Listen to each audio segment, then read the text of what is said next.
بسم الله الرحمن الرحيم.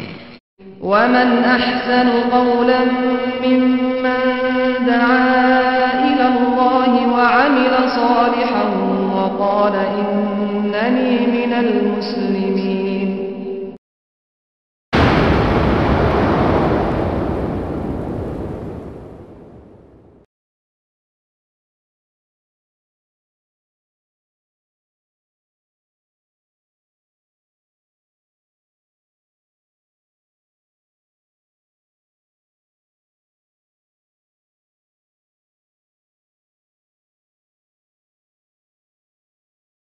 نہیں ہوں گے تو مرنے کے بعد تم قبر میں توبہ کرو گے. ہاں آج کل ہو رہے ہیں توبے, لوگ کروا رہے ہیں. ہمارے دیش میں کیا سے کیا جو ہو جائے سب صحیح ہوتا ہے. اب تو قبر میں مولوی اتر گیا ہے. ایک دن آئے گا کہ ہم کو بھی اس کے ساتھ سلو میکروفون لگا دو, اب ہم کو جنت میں ڈال کے ہی آئیں گے. قبر میں اتر کے کہہ رہا ہے بیٹے فلان بیٹے فلانے کلمہ توحید پڑھیے.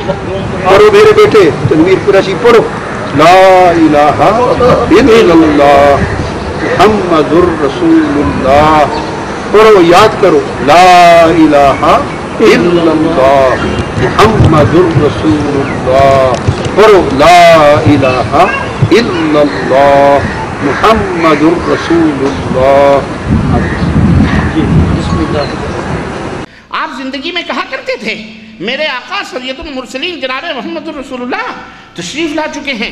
آپ کہیے ہاں کہیے یہ کون ہیں؟ یہ ہم نے کہا لعنت اللہ علی الکاذبین. اور اے مسلمانوں, ارے تمہارے دماغوں کو بھی ہم کیا کہیں. شیطان کا ولی مشرک ہوتا ہے, شیطان کا ولی شیطان پرست ہوتا ہے. شیطان کا ولی اور دوست وہ ہوتا ہے جو شیطان کے کہنے پر اللہ کے علاوہ کہیں اور بھی اپنے سروں کو ٹیکتا اور چکاتا ہے, اللہ کے علاوہ کہیں اور بھی جھولیاں پھیلاتا ہے, اللہ کے علاوہ کسی اور کو بھی مشکل کشا اور حاجت روا سمجھتا ہے, اللہ کے علاوہ کسی اور کو بھی اپنا جو ہے کیا کہتے ہیں فریاد رس اور اپنا بیٹا اور بیٹی دینے والا سمجھتا ہے. اہل حدیث کا بچہ ہو یا اہل حدیث کی ماں اور بہن بیٹی ہو, وہ کبھی اللہ کے سوا کسی اور کو مشکل کشا حاجت روا سمجھ سکتی ہرگز نہیں. لکھنؤ کے officers, police department, I want to cooperate to you because I am interested in the establishment of the peace of the town. اس لیے میں سہیوگ کرتا ہوں, آپ بھی سہیوگ کیجئے. جس کو ماتم کرتا ہوا دیکھو, عزاداری کرتا دیکھو, آفیسرز سمجھ جانا چاہیے. اور جس کو قبر پہ پھول چڑھاتا دیکھو, چادر چڑھاتا دیکھو, عرس کرتا دیکھو, درگاہوں میں ادب سے کھڑا دیکھو, سمجھ جانا سننی ہے. اور جو دونوں سے لڑے وہی وہابی ہے. تو کوئی عزاداری کرتا ہوا ملے سمجھ جانا شیعہ ہے, تعزیہ داری کرتا ہوا ملے سمجھ جانا سنی ہے, اور دونوں کو بدعت کہتا ہوا ملے تو سمجھ جانا وہابی ہے.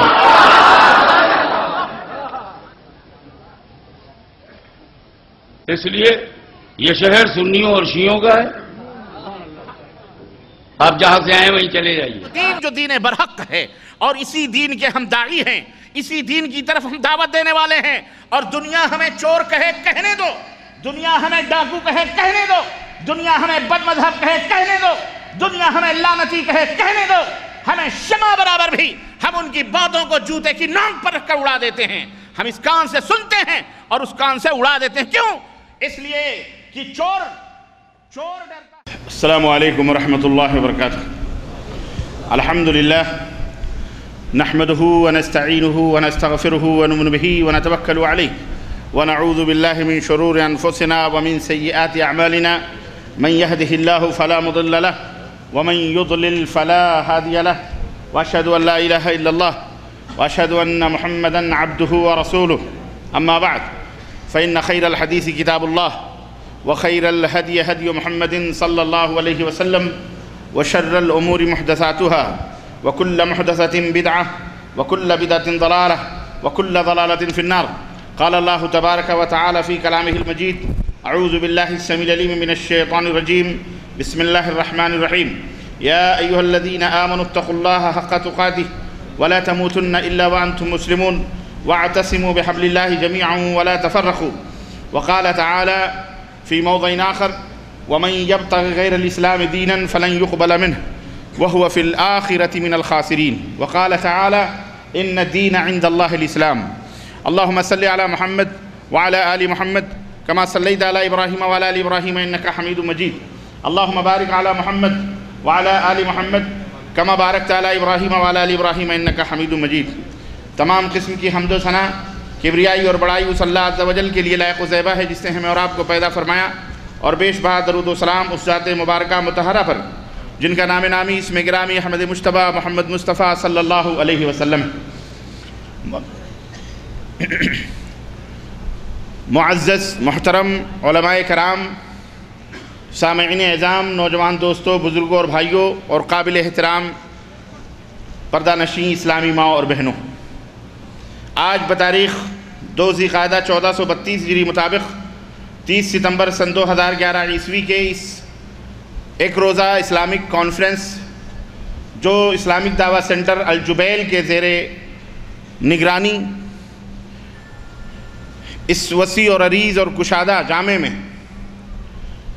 منعقد ہوئی ہے، اس میں اس کی دوسری نشست میں جس موضوع پر آپ حضرات کی خدمت میں کچھ گزارشات لے کر حاضر ہوا ہوں اور جس موضوع کے تحت کچھ باتیں آپ کے ذہن و دماغ کے حوالے کرنا چاہ رہا ہوں، وہ موضوع ہے خانقاہی دین. اللہ عز و جل سے دعا ہے کہ اللہ تبارک و تعالی ہمیں اور آپ کو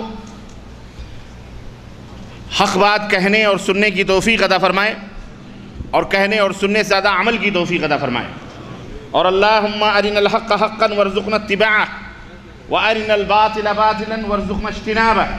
اے اللہ ہمیں حق کو حق دکھلا اور اس کے اتباع کی توفیق عطا فرما، اور باطل کو باطل دکھلا اور اس سے پرہیز اور بچنے کی توفیق عطا فرما. آمین یا رب العالمین. دوستوں اور بھائیوں، موضوع بہت طویل ہے اور وقت بہت قلیل ہے، اس لیے میں تفصیلات میں نہ جاتے ہوئے میں اپنے اس موضوع کے صلب میں اور اس کے اندر داخل ہو رہا ہوں، اور کچھ بنیادی باتیں آپ کے ذہن و دماغ میں بٹھانا چاہ رہا ہوں. اسلام جو ایک ابدی اور سرمدی دین ہے، جسے اللہ تبارک و تعالیٰ نے حضرت آدم علیہ السلام سے لے کر کے قیامت تک کے لیے اپنے بندوں کے لیے لازم قرار دیا ہے. اسلام ایک ایسی ناقابل حقیقت، ایک ایسی ناقابل انکار حقیقت جس کو پوری دنیا تسلیم کرتی ہے. یہ اور بات ہے کہ اس کو مانے نہ مانے. یہ زندہ جاوید دین ہے، اور اللہ تبارک و تعالیٰ نے اپنے بندوں کے لیے اسے منتخب کیا ہے، اور اعلان فرما دیا وَمَن يَبْتَغِ غَيْرَ الْإِسْلَامِ دِينًا فَلَن يُقْبَلَ مِنْهُ وَهُوَ فِي الْآخِرَةِ مِنَ الْخَاسِرِينَ. اسلام کے علاوہ مجھے کوئی اور دوسرا دین قابل قبول نہیں ہے. اسلام، جو بندہ قیامت کے دن اسلام لے کر کے آئے گا، اسلام کی تمام باتوں کے اوپر عمل کر کے آئے گا، میں اس کے ملاقات کروں گا، میں اس کی تمام عبادتوں کو قبول بھی کروں گا، اس لائق ہوں گی، اور میرے نزدیک وہ پسندیدہ میرا بندہ ہوگا. لیکن اسلام کے علاوہ کوئی دوسرا دین، کوئی خود ساختہ اپنا مذہب، اپنا کوئی دھرم بنا کر کے لائے گا، اللہ فرماتا فَلَن يُقْبَلَ مِنْهُ، وہ ہرگز قابل قبول نہیں ہوگا، اور آخرت میں ایسا بندہ خسارہ اٹھانے والوں میں سے ہوگا. امام اہل السنہ امام بربہاری رحمت اللہ علیہ، انہوں نے مزید وضاحت کرتے ہوئے ایک بات بیان فرمائی وَاعْلَمْ أَنَّ الدِّينَ لَمْ يُوضَعْ عَلَى عُقُولِ الرِّجَالِ وَإِنَّمَا جَاءَ مِنْ قِبَلِ اللَّهِ عَزَّ وَجَلَّ. کہ لوگوں جان لو کہ اللہ تبارک و تعالیٰ نے اس دین اسلام کو لوگوں کے عقل اور ان کے خرد پر نہیں نازل فرمایا ہے. ان کے عقل و خرد، یعنی لوگوں کے عقل و خرد اور ان کے عقل و دماغ کی بناوٹ نہیں ہے یہ اسلام، بلکہ یہ اسلام اللہ عز و جل کی طرف سے نازل کیا گیا ہے. لوگوں نے اپنی طرف سے اس کو نہیں بنایا ہے. لوگوں کے دماغ اور ان کی اپنی طبیعت اور ان کی اپنے فکر اور افکار کا مجموعہ اسلام نہیں ہے، بلکہ اسلام آسمانی دین ہے اللہ تبارک و تعالیٰ نے اس کو نازل فرمایا. اور اللہ رب العزت نے قرآن کریم میں اسی لیے فرمایا ان الدین عند اللہ الاسلام. اگر کوئی دین اس دنیا کے اندر قابل قبول ہے تو وہ صرف اسلام. اللہ رب العزت نے فرمایا اور یہ اسلام قرآن کریم میں اللہ نے فرمایا کہ میں نے اس دین کو تمہارے لیے مکمل کر دیا ہے اور میں نے اپنی نعمت تمہارے اوپر میں نے پوری کر دی. وَرَضِيتُ لَكُمُ الْإِسْلَامَ دِينًا. اور بحیثیت دین اسلام کو ہم نے پسند کر لیا. یعنی اللہ تبارک و تعالیٰ کا پسندیدہ دین کون سا دین ہے؟ اسلام ہے. اور اسلام کے علاوہ جتنے بھی ادیان ہیں، اسلام کے علاوہ جتنے بھی مذاہب ہیں، اسلام کے علاوہ جتنے بھی ملل ہیں، اللہ تبارک و تعالیٰ کے ہاں وہ ہرگز قابل قبول نہیں. اسلام کس کو کہتے ہیں؟ اسلام ہے کیا؟ شیخ الاسلام محمد بن عبد الوہاب رحمۃ اللہ علیہ اپنی کتاب الاصول الثلاثہ کے اندر انہوں نے اسلام کی ایسی جامع اور ایسی معنی تعریف کی ہے، اور وہ بھی مدلل قرآن اور حدیث سے دلائل کے ساتھ، کہ میری نظر سے ایسی کوئی تعریف اس سے پہلے نہیں گزری تھی. شیخ الاسلام محمد بن عبد الوہاب رحمۃ اللہ علیہ نے فرمایا کہ اسلام کیا ہے؟ اسلام اللہ تبارک و تعالیٰ کے حوالے اپنی مرضیات اور اپنی خواہشات کو کر دینا اور اللہ کے احکام اور فرمودات کے تابع فرما بن جانا، اور اللہ تبارک و تعالیٰ نے جن چیزوں سے منع کیا ہے اس سے رک جانا، اور جن چیزوں کا حکم دیا ہے اس کے اوپر عمل کرنا، اور شرک سے بیزاری کا اظہار کرنا. شرک سے بیزاری کا اظہار کرنا، یہ ہے اسلام. تو کتنی باتیں ہو گئیں؟ خود کو اللہ تبارک و تعالیٰ کے سپرد کر دینا، اللہ رب العزت نے جو شریعت مطہرہ نازل کی ہے خود کو اس کا تابع فرما بردار بنا لینا، اور اللہ رب العزت نے شرک سے منع کیا ہے، اس لیے اللہ تبارک و تعالیٰ کے ساتھ کسی کو شریک نہ کرنا. یہ کیا کہلاتا ہے؟ اسلام کہلاتا ہے، اور اس کے ماننے والوں کو مسلمان کہا جاتا ہے. میرے عزیزوں، میرے دوستوں اور بھائیوں، اسلام ایک واضح اور صاف ستھرا دین ہے، لیکن افسوس کی بات یہ ہے کہ اس کے روشن چہرے کو داغدار بنانے کے لیے اسلام کے ازلی دشمن شیطان جو تھا، اللہ رب العزت کا نافرمان ظاہر ہے، اس نے بھی اپنے کچھ بندے بنائے، اور اسلام کے دشمن پیدا ہوتے رہے اور قیامت تک پیدا ہوتے رہیں گے. اسلام کو مٹھانے کے لیے، اسلام کے روشن چہرے کو داغدار بنانے کے لیے ایسی صورت میں ہمیں اور آپ کو اس حقیقت کو سمجھنا ہے کہ ہم مسلمان ہیں تو ہمارا ایمان کیسے محفوظ رہ سکتا ہے، ہم کیسے صحیح راستوں پہ چل سکتے ہیں، ہم کس چیز کو اپنا کر اللہ رب العزت کو راضی اور خوش کر سکتے ہیں اور جنت کو حاصل کر سکتے ہیں. یہ اصل مقصد ہے.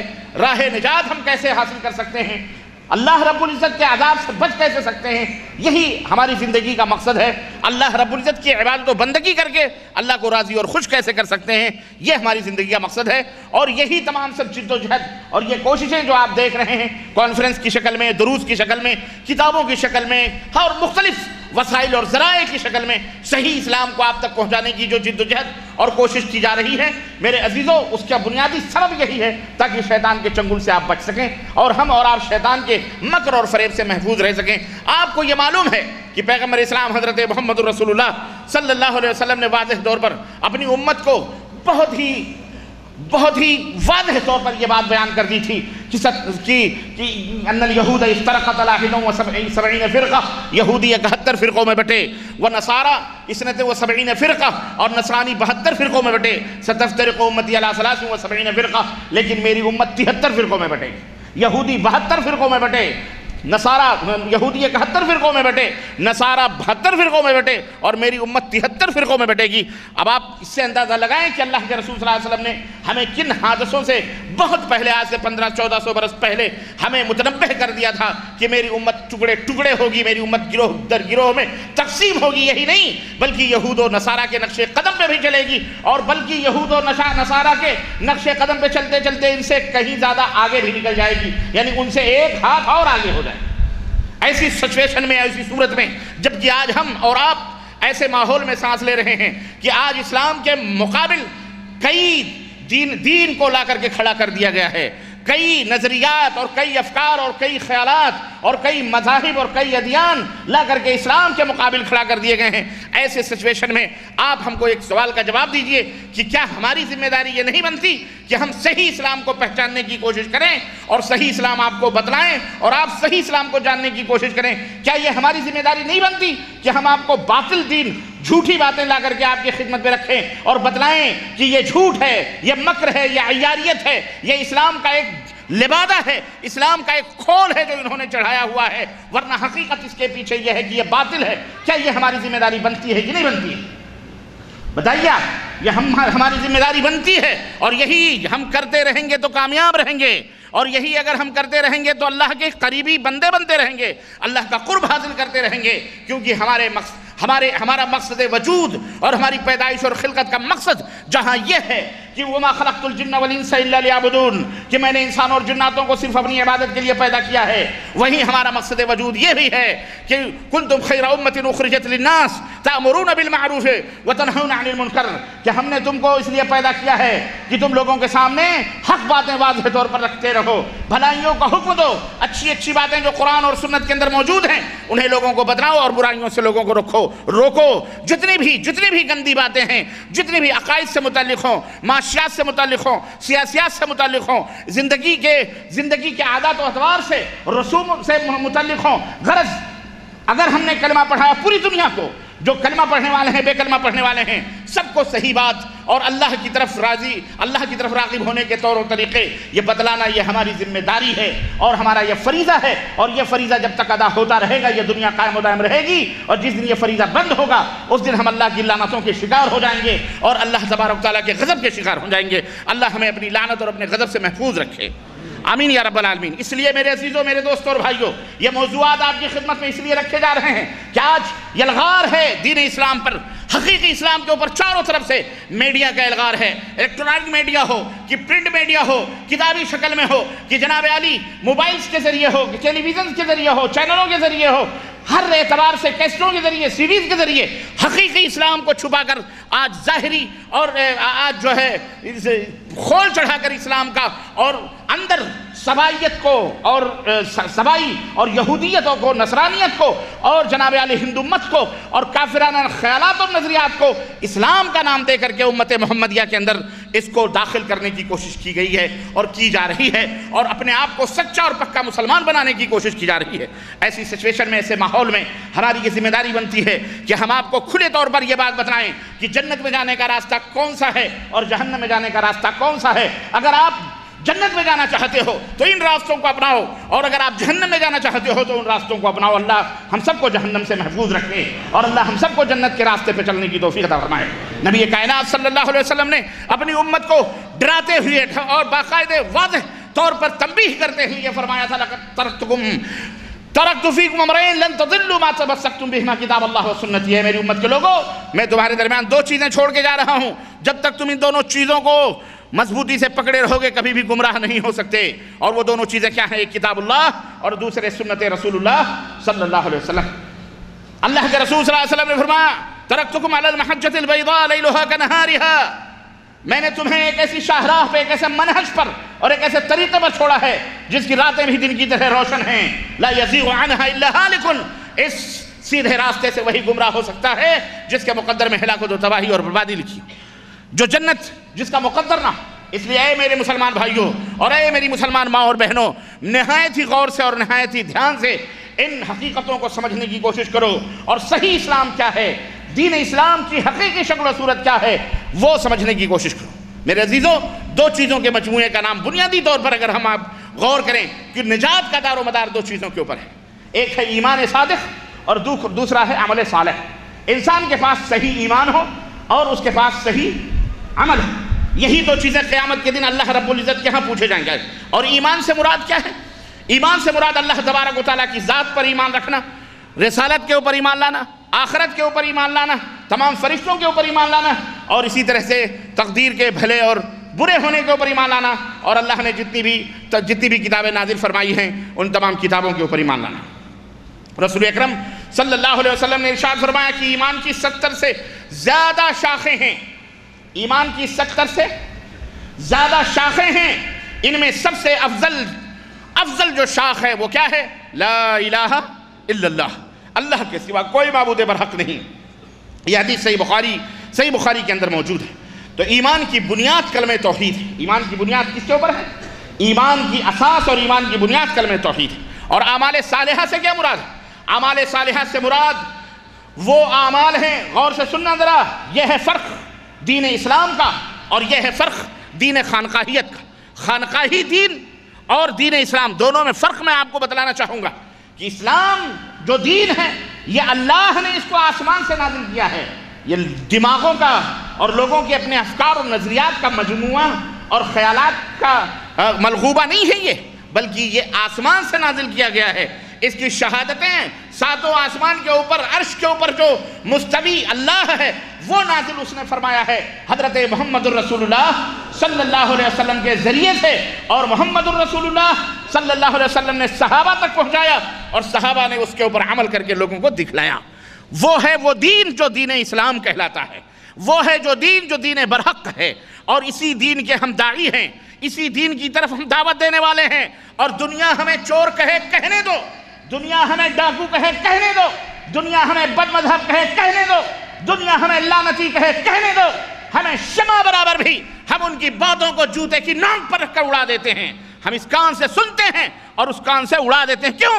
اس لیے کہ چور ڈرتا ہے کیونکہ وہ چوری کیے ہوئے اس کو خوف ہے، لیکن جو چور نہیں ہوتا، کتا بھونکتا رہتا ہے، ہاتھی بولو گزر جاتا ہے، کیونکہ ہاتھی کو اپنی طاقت و قوت کا اور اپنے وزن کا پتہ ہوتا ہے، معلومات ہوتی ہے کہ یہ بھونک رہا ہے، سامنے آئے گا، سوڑ ہم نے بڑھایا، ٹانگ پکڑی، دو پھیٹے مارے، کہاں کیا لگائے گی، ایک پیری رکھ دیا تو چیپی کرنا شروع کر دے گا، پیچھے بھونکے گا، یہ سامنے کبھی نہیں آئے گا۔